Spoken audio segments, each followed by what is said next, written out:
brought to you by Silver Pumps. Top quality और consistent performance के लिए सिर्फ सिल्वर पंप्स नाम याद रखना।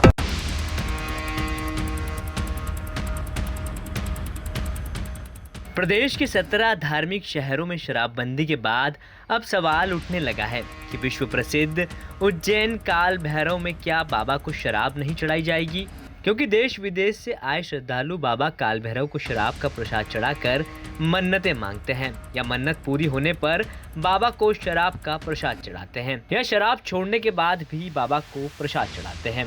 मंदिर के बाहर ही प्रसाद के लिए शराब की दुकानें बनी हुई हैं। सभी के मन में सवाल ये है कि अब बाबा को प्रसाद नहीं चढ़ेगा, क्योंकि उज्जैन नगर निगम के अंदर आने वाले क्षेत्रों में शराबबंदी 1 अप्रैल से लागू हो जाएगी। लेकिन इस पर अब भी असमंजस बना हुआ है कि क्या सरकार विश्व प्रसिद्ध उज्जैन काल भैरव के बाहर शराब की दुकानों को बंद कर देगी। इस पर मंदिर के पुजारी से बात की गई तो उन्होंने बताया कि काल भैरव को मदिरा प्रसाद चढ़ाना विधान है। लोग यहाँ शराब की लत छुड़ाने आते हैं और प्रसाद के रूप में बाबा को मदिरा चढ़ाकर शराब को छोड़ देते हैं। सरकार का निर्णय अच्छा है, लेकिन यहाँ सरकार फैसले को लागू नहीं करेगी। परंपरा मदिरा की परंपरा, मदिरा ऐसा नहीं है कि मदिरा चढ़ा दी तो भगवान बड़े कोई प्रसन्न हो गए, नहीं चढ़ाई तो कोई नाराज हो गए, ऐसा नहीं। न तो मदिरा का भैरव को शौक है, न मदिरा को उनको कोई अनिवार्य अंग है, न मदिरा पीने वाले की कोई पूजा सफल कभी होती है।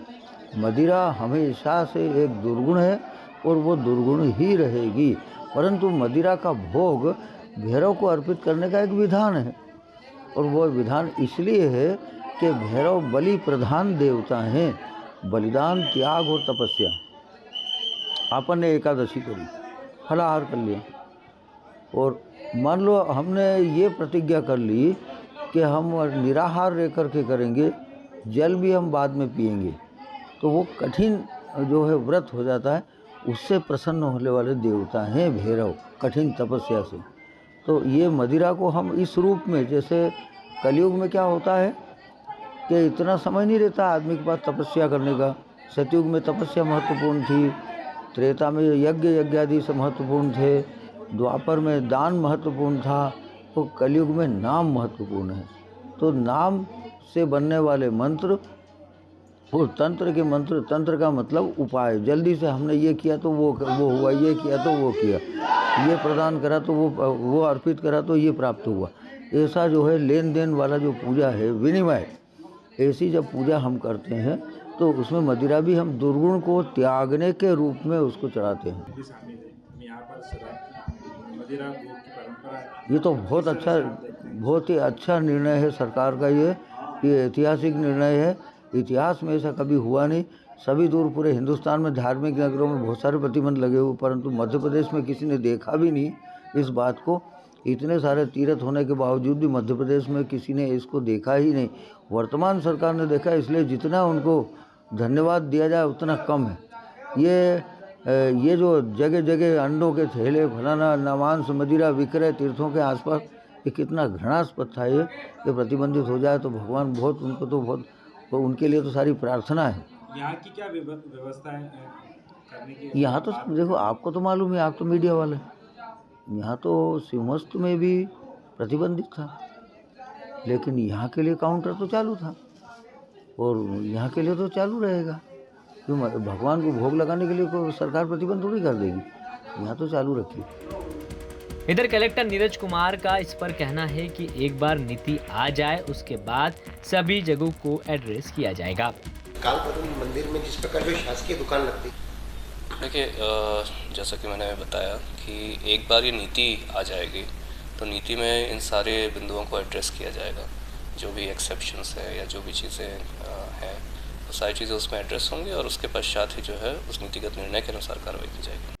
वहीं काल भैरव दर्शन करने आ रहे श्रद्धालुओं से एमपी तक ने बात की तो उन्होंने कहा कि सरकार का शराबबंदी का फैसला अच्छा है, लेकिन बाबा को प्रसाद के रूप में शराब चढ़ाई जाती है, जो सालों की परंपरा है। इसे आगे भी जारी रखना होगा।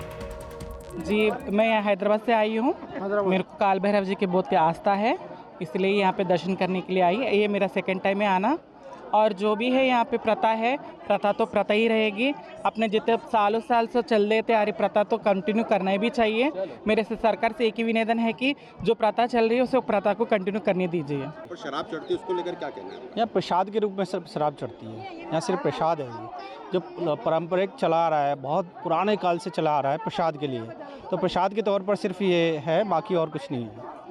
क्या कहना है आपको? होना प्रसाद तो होना चाहिए। प्रसाद तो जो चलता चला आ रहा है, हमारी परंपरा है, पुरानी परंपरा चली आ रही है, तो प्रसाद के तौर पर होना चाहिए। शराबबंदी की है वो बहुत अच्छी बात है, गवर्नमेंट को करनी चाहिए। कितने हज़ारों घर बर्बाद हो रहे हैं शराब की वजह से, लेकिन ये प्रसाद के तौर पर यहाँ चढ़ाया जाता है, वो मान्यता है, बाकी इसका और कुछ नहीं है। बता दें कि बीते दिनों ही प्रदेश के 17 धार्मिक स्थलों में सरकार ने शराबबंदी का फैसला किया। 1 अप्रैल से ये फैसला लागू भी हो जाएगा। फिलहाल विश्व प्रसिद्ध उज्जैन काल भैरव के बाहर दुकानें बंद होगी या नहीं, इस पर प्रशासन की ओर से कोई अधिकृत बयान सामने नहीं आया है। प्रशासन भी सरकार के निर्देशों का इंतजार कर रही है। उज्जैन से संदीप कुलश्रेष्ठ की रिपोर्ट, MP तक।